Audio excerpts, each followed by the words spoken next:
Olá, meus caros alunos, tudo bem? Meu nome é Adel Barros e vou ser professor de vocês em Introdução ao Estudo do Direito. Meus caros, antes de tudo, deixa eu me apresentar. Meu nome, como eu disse, é Adel Barros, eu sou servidor público, sou professor de Direito em algumas instituições do ensino superior. Eu efetivamente adoro a disciplina de Introdução e a disciplina de Direito Internacional.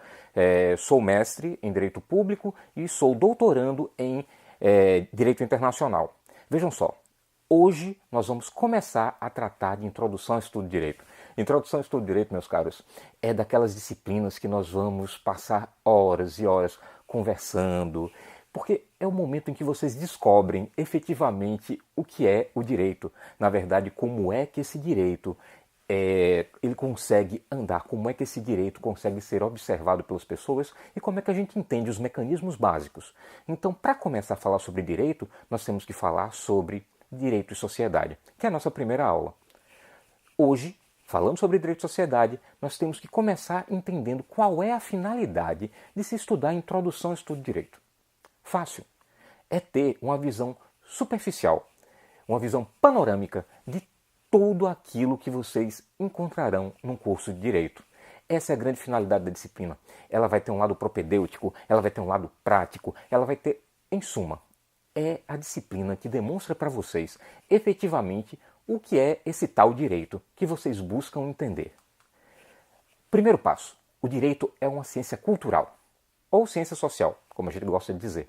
O que significa isso? Significa dizer que o direito, ele nada mais é do que uma disciplina que está vinculada à sociedade, fora das ciências duras. Eita, o que é ciência dura? Ciência dura é aquela ciência que, regra geral, você consegue repetir o experimento. Nas ciências sociais nós não conseguimos isso, porque o aspecto humano ele é variável. Então, não necessariamente eu consigo repetir a mesma operação duas vezes. Eita, não entendi. Não entendeu? Fácil. Imaginem, você pega uma panela e coloca água. Se aquela água for pura e você estiver dentro das condições normais de temperatura e pressão, ela vai ferver aos 100 graus. Mas, se uma mesma pessoa é levada a fazer a mesma coisa duas vezes, não necessariamente sairá da mesma forma. Por conta disso, nós estamos dentro do que nós chamamos de ciência do dever ser, da deontologia, e não do ser. Nós não estamos vendo o que é, mas o que deveria ser. Isso nos leva a um ponto importantíssimo e que vocês têm que levar em conta a partir de agora. Se uma regra jurídica é descumprida, você deve ter uma sanção. Mas, se uma regra natural é descumprida, ela simplesmente é extinta. Se hoje eu jogar uma maçã para o alto e ela não cair, isso significa que aquela regra, a regra que foi criada sobre a forma com que aquela maçã deveria cair, a forma com que ela deveria descrever a queda, Newton, na verdade, todas aquelas normas sobre gravidade estarão extintas. No caso do direito, não.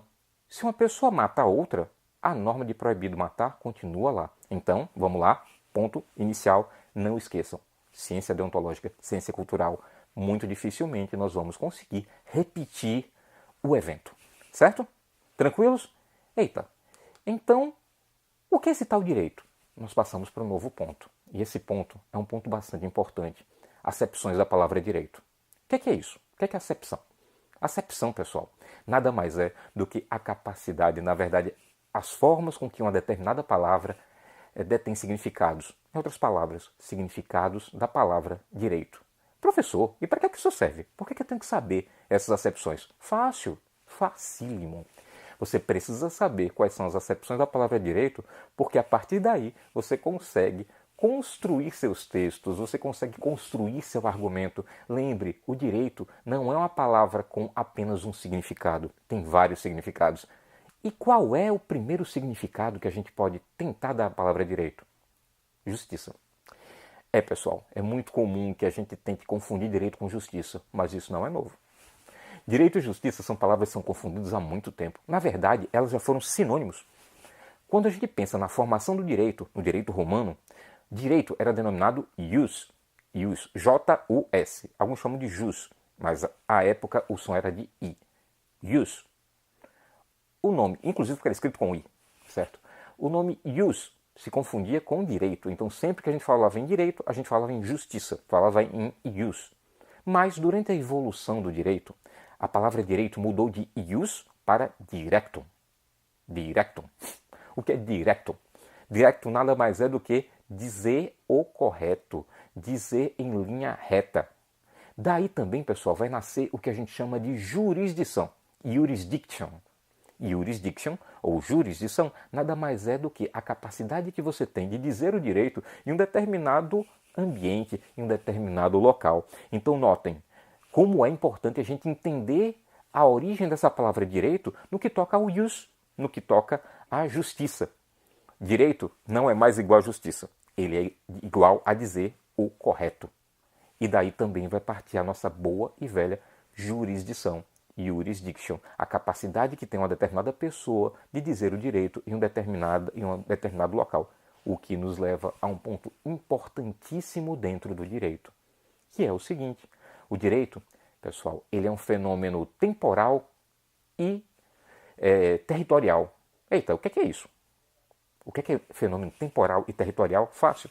O direito ele varia com o tempo e com o espaço. Então, o direito do Brasil não é igual ao direito da Argentina. O direito de hoje não é igual ao direito da década de 20, da década de 10. Por exemplo, em 1916 foi lançado um Código Civil, o famoso Código Civil de 1916, modificado apenas pelo Código Civil de 2002, que entrou em vigor em 2003. Em 1916, por exemplo, você tinha determinados conceitos relativos às mulheres que eram altamente machistas. Hoje, esses conceitos não seriam mais aplicáveis, mas um bom exemplo estaria aí também, quando a gente tratasse, por exemplo, de um conceito antigo do Código Penal de mulher honesta. O que era a mulher honesta? A mulher honesta, no Código Penal, era a mulher sexualmente honesta. Eita, o que significa isso? Significa que era a mulher que cumpria com suas obrigações relativamente ao seu marido, não o traía, era do lar, era submissa. Com o passar do tempo, ainda com esse conceito em vigência, nós revimos a questão do que significava mulher honesta. E mulher honesta começou a fazer parte de um outro contexto. Que contexto era esse? Era o contexto daquela que pagava suas contas, daquela que mantinha sua família, aquela pessoa que estava dentro do conceito de honestidade antes aplicado tão somente ao homem, que deixa de ser o único chefe de família. Então vejam, o direito ele varia no tempo e ele varia no espaço também. Volto a dizer, o direito brasileiro não é igual ao direito argentino, que não é igual ao direito francês. A gente vai conversar mais sobre isso numa outra disciplina, que é direito internacional. Mas, para esse momento, lembrem, direito e justiça já foram a mesma coisa. Hoje não são mais. Direito é dizer o correto, directo. Certo? Então não confundir direito com justiça, mesmo sabendo, e só ficar entre nós, mesmo sabendo que em alguns momentos, quando a gente vai até o judiciário, a gente diz que está indo para a justiça. Não, você está buscando um provimento judicial, ok? Ok, então vamos para uma outra hipótese, uma outra acepção da palavra direito, um outro significado dessa palavra direito. Vamos falar sobre direito e ciência jurídica. O que é essa tal ciência jurídica? Eita, professor, o senhor não disse que o evento jurídico ele não pode ser repetido, que o direito é uma ciência social? Pois é. Durante muito tempo nós tentamos aplicar os conceitos de ciências duras ao direito. Ou seja, nós queríamos que o evento efetivamente fosse repetido. Mas isso não necessariamente vai acontecer. Vocês bem sabem que muitas vezes uma determinada pessoa ela comete um crime, ela comete um ilícito. Nós mesmos, por exemplo, sempre, assim, é praticamente impossível você não cometer algum delito, por assim dizer. Eu queria dizer um descumprimento de norma, mas é muito comum que você mude de faixa quando está dirigindo sem ligar a seta, ou que você, por um impulso, termine pegando o celular enquanto dirige. Todos esses são delitos. Mas assim, voltemos lá. A ciência jurídica, ela tem por base uma determinada principiologia, ou seja, a capacidade de avaliar o que acontece naquele fenômeno social denominado direito.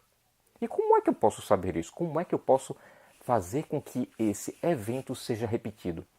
A partir daí nós vamos ter as grandes teorias, que inclusive vai ser tema da nossa aula 2. As grandes teorias do direito, ou seja, quais são as linhas teóricas que tratam desse fenômeno social. Certo? Mas assim, quais são as bases? A base de qualquer ciência é método, metodologia. E aí nós vamos estudar o que é um método indutivo, um método dedutivo, um método analógico, um método dialético. Quanta palavra difícil, né? Quanta palavra estranha. Mas fiquem tranquilos que nós vamos ver uma a uma. No momento, eu queria dizer para vocês que o direito ele tem como acepção também essa tal ciência jurídica. Essa ciência que, com métodos, vai avaliar o que ocorreu num determinado caso, o que ocorreu num determinado momento. E, a partir daí, conseguir chegar a determinados resultados. Essa ciência jurídica que embasa a feitura das normas jurídicas, que embasa a forma com que a gente avalia a sociedade a partir do prisma do direito. Ok? Tranquilos? Beleza. Então vamos tratar de mais uma? O direito enquanto fato social. Como assim fato social? Bem, nós temos que levar em conta que o direito não foi feito para ele mesmo. O direito foi feito para a sociedade. Nós estamos tratando de normas de controle. Então, o direito enquanto fato social é um direito que tem por base trazer para a gente essa visão social, essa visão do quanto o direito ele consegue atuar na sociedade. Então, eu pego esse fato jurídico e digo, olha, eu vou separar esse fato e vou analisar ele dentro do contexto social. Não entendi, professor. Vamos entender isso de forma mais direta? Fácil. Por exemplo, a Lei Maria da Penha, ela é uma norma jurídica, mas ela efetivamente atua num determinado fato social, que é a violência contra as mulheres. Só isso? Não. A gente também tem outras hipóteses. Por exemplo, quando a gente trata da lei do feminicídio, identicamente, nós estamos vendo um fato social e estamos regulando. Existe uma teoria no direito chamada teoria tridimensional do direito. Ela é baseada em fato, valor e norma. Pessoal, pensem nisso. O direito sempre estará um passo atrás. Por quê? O direito ele depende de um fato para poder ter um valor e a partir daí nascer a norma. Então, eu não posso regular algo que não existe. Como assim? Como é que eu vou regular algo que nunca aconteceu? Eu só posso regular aquilo que já ocorreu. Se eu só posso regular aquilo que já ocorreu, então o direito está um passo atrás. Primeiro, o fato social acontece. Vamos pensar no seguinte. Vamos pensar em Adão e Eva, Caim e Abel. Certo? Quando Caim matou Abel, até aquele momento ninguém sabia o que era um homicídio. Aquele é o primeiro homicídio da história. Se ele é o primeiro homicídio, como é que eu vou regular? Como é que eu vou saber se é bom ou ruim? Eu só posso fazer isso a partir desse momento. E a partir daí nós vamos ter uma valoração social. A sociedade vai dizer, é bom, é ruim, não é. Daí já nasce a norma. Então, o direito ele é um fato social, porque ele termina determinando a conduta das pessoas em sociedade. Vamos falar de mais uma acepção? Vamos lá. Vamos falar sobre direito enquanto faculdade, direito subjetivo. Calma. O que é faculdade? A gente sempre quando fala em faculdade pensa numa instituição de ensino, mas não é disso que nós estamos falando. Estamos falando de faculdade enquanto facultas. O que é facultas? Facultas é a possibilidade que eu tenho de exigir algo de alguém, ou de fazer algo. Então, por exemplo, eu tenho a faculdade de sair de casa, eu tenho a faculdade de ir até um restaurante e pedir um café, eu tenho a faculdade de exigir que a pessoa que me deve me pague. Então, notem, direito enquanto faculdade é o que a gente vai chamar de direito subjetivo. Direito subjetivo é uma posição ativa da pessoa na relação jurídica. Eita. Eu acho que a gente terminou botando um monte de conceitos juntos sem uma explicação prévia, não é? O que é uma posição ativa? Uma posição ativa é aquela que eu posso exigir dentro de uma relação jurídica. Uma relação jurídica. Relação jurídica é aquela relação que eu vou ter com outra pessoa baseada numa norma jurídica, ou num contrato, ou em algum instrumento jurídico que demande quem é que tem a obrigação e quem é que tem o dever. Então, direito subjetivo, na verdade, pessoal, é aquele direito que determinada norma, que determinado contrato, que determinada atividade me dá em relação a um terceiro. Tranquilos quanto a isso? Mais ou menos, né? Vamos falar sobre um segundo direito e a partir desse segundo direito a gente volta para esse primeiro e a gente consegue fechar esse raciocínio. Esse direito é o que a gente chama de direito objetivo. Acepção do direito enquanto norma. Pessoal, o direito enquanto norma, para alguns autores, ele nada mais é do que o próprio nascedouro do direito subjetivo. Eita, como assim? Bem, vamos lá. Pensemos numa moeda, cara e coroa. De um lado tem a cara, e na cara eu digo lá, eu tenho direito à vida, porque o direito diz isso. Do outro lado, Eu tenho a coroa. E a coroa tem lá dizendo que existe uma norma que eu tenho direito à vida. Vamos lá. Eu tenho direito à vida, subjetivo, porque objetivamente tem uma norma dizendo que eu tenho direito à vida. Será que funciona assim mesmo? Para muitos autores funcionam. Esses autores são chamados de normativistas. Eles são baseados no direito objetivo, que na verdade é aquele direito que vai dizer para você quais são os direitos que você tem. Ou seja, é a norma que diz quais são os direitos que você tem. Por outro lado, algumas pessoas que trabalham o direito subjetivo de forma mais direta dizem que nós não podemos tratar apenas do direito objetivo como fundador do direito subjetivo. Porque imaginem, se a norma que diz que eu tenho direito à vida disser que eu não tenho direito à vida, eu vou perder meu direito à vida. Mas eu não tenho direito à vida apenas por ser humano? Bem, vamos lá. Esse questionamento ele parece um pouquinho mais profundo, e ele é. Tanto é que esse é um dos questionamentos básicos da nossa segunda aula, que vai tratar sobre teorias jurídicas. Mas vamos adiantar algumas coisas. Eu tenho direito à vida porque eu sou humano? Ou eu tenho direito à vida porque o direito diz que eu tenho direito à vida? Eu acho que essa é a pergunta básica. Ou seja, eu estou dentro de um lado justnaturalista, que é essa teoria, que diz que o direito subjetivo é maior que a norma, ou estou dentro do normativismo jurídico, que diz que eu só tenho os direitos previstos na norma? Pessoal, só para vocês terem noção, essa diferença entre justnaturalismo, direito objetivo, direito subjetivo, deu base a toda a questão judia na Segunda Guerra Mundial. Vejam, nós não estamos falando de uma coisa tão simples. Só para vocês terem um início, tá? Vejam só. Hitler, no governo alemão, ele começou a trabalhar juridicamente a vida dos judeus. E aquilo, pessoal, era juridicamente perfeito. O sistema era perfeito. Ele primeiro disse, o judeu não pode contratar com o Estado, então ele afastou o judeu do Estado. Depois, pessoal, ele disse que o judeu não pode mais morar nas mesmas áreas que os outros alemães, e termina dizendo, judeu não é pessoa. E o que significa isso? Muita coisa. Na hora que eu digo que um judeu não é pessoa, que eu cacei a personalidade de um ser humano, eu estou dizendo, por exemplo, que ele não pode ser proprietário. Então, quando o Estado alemão toma para si todos os bens dos judeus, na verdade, ele não estava roubando ou estava furtando. Ele simplesmente estava pegando para si uma coisa que era de ninguém. Porque só quem pode ser proprietário é a pessoa. E o direito tinha caçado a personalidade dos judeus. Vocês notam que uma teoria básica como a de direito objetivo e subjetivo, justnaturalismo versus normativismo, já é suficiente para tratar de um dos maiores eventos da história humana. Notem, é importante que a gente entenda. A gente sempre acha que introdução ao estudo de direito é mais uma disciplina. Não. Ela é a disciplina que vai te ensinar como estudar direito. Certo? O Código Civil vai mudar, necessariamente. O Código Penal vai mudar. A Constituição vai ter emendas. Mas a forma com que você enxerga o direito, isso não muda. Então, voltemos para nosso direito objetivo e nosso direito subjetivo. Voltemos lá. Faculdade versus norma. Então, eu vou ter um direito subjetivo, onde é aquilo que eu tenho como agregado ao meu patrimônio, como agregado à minha pessoa de um lado, e do outro lado eu vou ter o direito objetivo. Direito objetivo, que direito é esse? É um direito que está previsto na norma. Vejam, norma de um lado,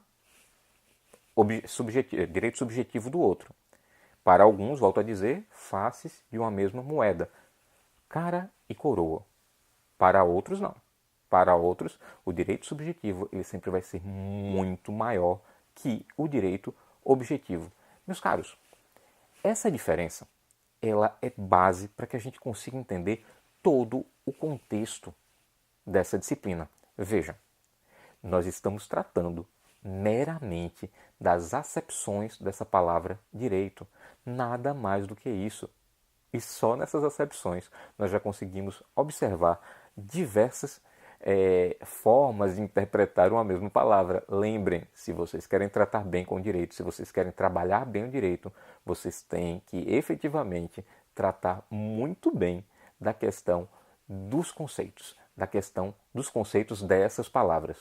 Vejam só, A gente tem que levar em conta também mais um aspecto importante dentro desse contexto. É o seguinte, pessoal, o direito, ele vai nos dar a capacidade de rever fatos sociais, de rever a forma com que a sociedade ela atua em determinados pontos, certo? Como eu disse para vocês, a gente vai tratar na próxima aula a questão das teorias jurídicas, mas eu acho sempre importante dar esses toques iniciais para que a gente não chegue numa segunda aula sem saber o que é que vai se buscar, sem saber como é que as coisas vão andar. Só para dar uma relembrada naquilo que a gente estava conversando até esse momento. Nós falamos, por exemplo, de que a introdução ao estudo de direito é uma matéria que vai te dar uma visão panorâmica daquilo que é o direito, daquilo que a gente vai estudar no direito. Nós tratamos do direito enquanto fato numa sociedade, já que o direito é um evento, é um fato, na verdade, é um fato social que, além de temporal, ele é territorial. O que até me lembra uma coisa importante, pessoal. O direito, esse fato social chamado direito, ele depende da vida em comunidade. O Piano, um romano, ele dizia o seguinte: ubi homines ibi societas, ubi societas ibi ius. Em outras palavras, onde está o homem, está a sociedade. Onde está a sociedade, está o direito. Então, por exemplo, se a gente pensar na velha história de Robinson Crusoe, não existia direito para Robinson Crusoe até ele encontrar sexta-feira. Ou seja, até ele encontrar a primeira pessoa para ter essa interação, não havia um direito em si. Notem, eu preciso de pessoas para esse direito. Eu preciso de uma sociedade para esse direito. É por isso que ele tem essa visão social, é por isso que ele é uma ciência cultural, é uma ciência social, certo? É por isso que estamos diante de um fenômeno, um verdadeiro fenômeno amplo. Pessoal, não confundam direito com código, direito com lei. Não é só isso. É uma verdadeira forma de controle social. E quando a gente diz isso, é algo muito mais complexo do que se pode imaginar. Bem, vamos lá. Nós tratamos também das acepções, lembram? A gente viu o direito enquanto justiça, certo? E eu já disse para vocês que essa visão mudou, o direito hoje é dizer o correto, é o directum, certo? Nós vimos o direito enquanto fato social, certo?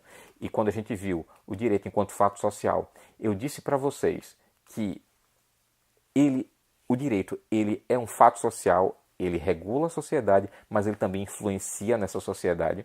Nós vimos o direito enquanto ciência jurídica, e quando nós falamos do direito enquanto ciência jurídica, nós dissemos que o método era muito importante para chegarmos nisso. Nós vimos, ao final, direito objetivo e direito subjetivo. O direito enquanto faculdade, ou seja, aquilo que eu tenho agregado a mim, aqueles direitos que eu efetivamente tenho, versus o direito objetivo, que é o direito norma. E aí eu disse para vocês, alguns autores dizem que o direito subjetivo nada mais é do que um reflexo do direito objetivo. E aí nós tratamos da questão judia e nós vimos que é um verdadeiro risco observar o direito apenas como uma norma. Porque se a norma disser que aquilo vai que um ato que é contrário aos direitos humanos tem que ser efetuado, você efetuaria sem nenhum problema. Pessoal, só para a gente concluir, eu queria dizer para vocês o seguinte: foram feitas algumas experiências científicas com algumas pessoas para saber o quanto efetivamente uma pessoa seria capaz de cumprindo normas, agredir direito de outra pessoa. E efetivamente, pessoal, depois de mais de 100 experimentos, 100 pessoas foram experimentadas, e mais de 50 delas foram capazes de supostamente matar pessoas apenas para cumprir normas que lhe eram impostas. Notem o risco de que nós tenhamos um direito, certo? De que nós tenhamos um direito objetivo muito duro, que nós tenhamos um direito objetivo muito mais amplo. Ele faz com que você esqueça a humanidade. Dica. Uma dica importante para vocês. Autora, nome, Hannah Arendt. Livro, A Condição Humana. Deem uma lida. vocês vão notar lá que a questão do ser humano ela é bem mais complexa do que a gente pode imaginar. A gente dá para ver dentro do livro de Hannah Arendt que o grande mal, na verdade, ele está voltado não mais à questão de ser ou não uma determinada pessoa boa ou má, mas o grande mal está em não considerar a pessoa que está ao seu lado como pessoa. Está nessa transformação de pessoa em coisa, nessa coisificação das pessoas que estão ao seu lado. Bem, o tempo passa e nossa primeira aula está se encerrando aqui. Foi ótimo estar com vocês. Vai ser ótimo a gente continuar esse nosso curso. Próxima aula nós vamos estar falando sobre as teorias jurídicas sobre o direito, sobre a formação do direito. Muito obrigado e até a nossa próxima aula.